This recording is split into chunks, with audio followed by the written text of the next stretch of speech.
are joined by the winner of the General Tire 150 ARCA Menard Series race, Brent Crews, driver of the number 18 JBL Toyota for Joe Gibbs Racing. Brent, it was exciting that last lap. Walk us through what happened on that final lap and how you ended up in victory lane. Yeah, it was a lot. Just want to say a big thanks to everybody at Joe Gibbs Racing and JBL and Mobile One and Toyota Gazoo Racing for getting me here. Had a really fast race car all day with no practice and no qualifying, and only being here one other time. They got me up to speed really fast in the race, led a lot of laps, and fortunately it just came down to that last lap, and we got that late race caution, and I knew that's exactly what we needed to have a shot at it. We had really good short run speed all day. So I knew that was going to be our best shot was that green-white checkered. All right, we'll open it up for questions here in the media center. We'll go up to Bob. Bob Pockris, Fox Sports. On that lap, do you know like how much contact you're willing to have with Butterbean? Did you have about as much as you had planned on, and did you feel like you did anything extraordinary at a line? Yeah, that's a good question, Bob. Good talking to you. I don't think so. I had a good idea on what my plan was. I've had a lot of racing experience with Brendan, good friends off the racetrack, and I was willing to do pretty much whatever it took to win that race. Obviously wasn't going to wreck either of us by any means. Felt like I ran him as hard as he would have ran me for sure. He ran me dang near till the wall in the middle of 1 and 2, and he left the lane open into 3 and 4, and I put my nose there and got loose up off, and we were rubbing to the line. So felt like that was good, hard short track racing, and just grateful to be able to get the win. Any other questions here in the media center? We'll come up front here. Hi, Tanner at Burn City Sports, Tanner Torella. Obviously, 6 caution flags. It was the longest race, in RCA at Phoenix Raceway. How did you stay mentally prepared, obviously, with all those delays to, stay with it, obviously with Butterbean with the lead, heading in that final lap?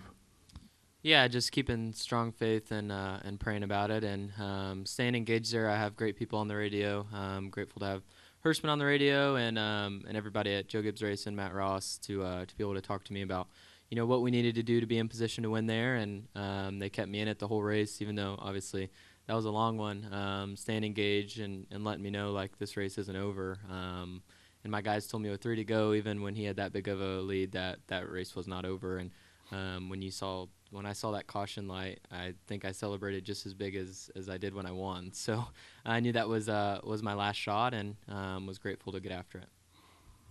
All right, we'll go back over to Dustin Long. Dustin Long, NBC Sports. Brent, how did you get better tonight, or where do you feel like you made progress tonight in your development? Yeah, it's a great question. Those last few laps for sure, I feel like the car store experience has helped me the most throughout my career to get me to where I'm at today. And that last lap race kind of translated exactly to those last laps at car store. So that was my biggest help tonight, and tire management was another big one tonight. And honestly, the car store development series has been a huge factor, and I took a lot of the tools, pretty much every single one of them, from the car store to this ARCA race tonight. And I feel like that's why you saw me and Brendan run so well. There was a mixture of tire saving and knowing when to go hard and being able to put your elbows up those last few laps to be able to get after it there for the win. I feel like the biggest thing I learned tonight was learning the racetrack. Phoenix is its own racetrack, and there's really good people here, and there's obviously other people that struggle. So just trying to learn everything I can about it, and if you want to be a Cup champion one day, this seems like the track you have to learn. So learned a lot tonight, and grateful to be able to park in victory lane. In reference to the Cars Tour experience, how does one learn, I guess, the proper contact etiquette on a last lap? Dirt you don't want to hit, so that's not something that I'm guessing you had much experience till you got into a full body car. What is that process in trying to understand what you can, in essence, get away with and what can be crossing a line?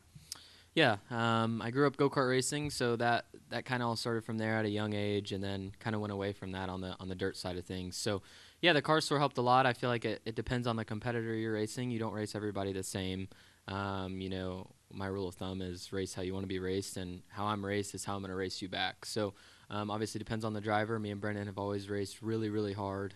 There's lots of videos of us racing really hard for last lap victories in the Car Store Series, and you know, he's a great competitor, and he will run you really, really hard. So that's what I had to do tonight, and I know if the roles were reversed, he would have done the same thing. So I'm grateful to be able to race somebody like him. He's a true talent, and that was a lot of fun. Any other questions here in the media center? So, Brent, I have one for you. We had 2 overtime attempts. You obviously came out the victor on the second. What did you see on that first overtime attempt that ended up with the 23 car in the wall? It was 3 wide, looking like heading down into turn 1.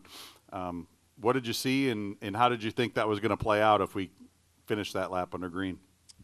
You know, I don't know. I obviously had a really good jump. I feel like kind of both restarts, I knew the outside lane was gonna roll with the more banking, and I could kind of pinch him down and time my run. So I knew I was gonna get the launch. It's tough with the dog leg of the distance, and obviously he gaps you when you go down there. So trying to put it on his door, and he was able to clear me into 1 and 2 the second restart. I'm not sure if that would have happened the first restart. I think he knew that he needed to drive it in there harder the second time, and that's what he was able to do to kind of clear me there. So, you know, obviously going into the second restart without the 23, he was a threat all night, especially that first caution.